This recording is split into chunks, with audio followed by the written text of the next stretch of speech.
जब भेटबे न कइल त लहू कला से का भइल, कोनो दावे न लहल त फऊ कला से का भइल।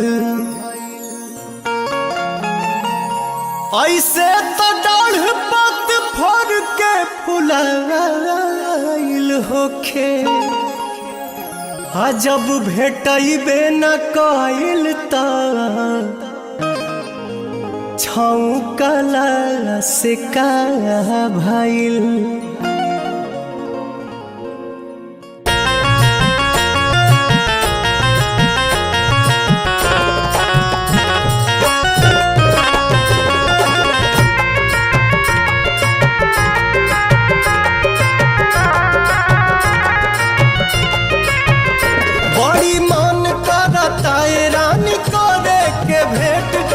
कॉलेज सवेर तोहर करब हम वेट, बड़ी मन करता ये रानी करे के भेंट। अह कॉलेज सवेर तोहर करब हम वेट, जवन भइल रहे गलती न फेर होई हो। मुहवा ओढ़नी से ओढ़नी से बांध के नई हो, ये जान न त चिन्हे में देर होई हो। ओढ़नी से बांध के नई हो, ये जान न त चिन्हे में देर होई हो।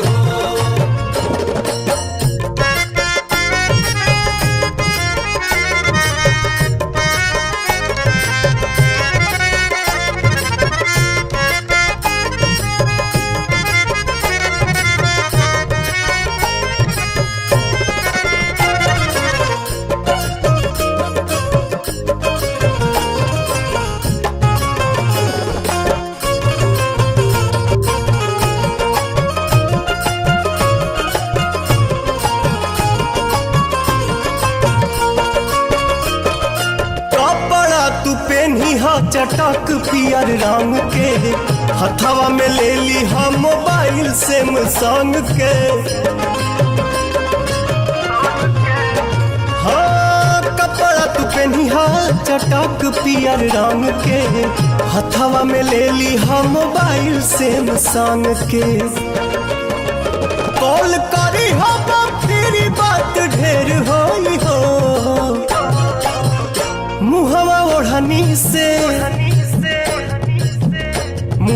ओढ़नी से बांध के नई हो, ये जान न त चिन्हे में देर होई हो।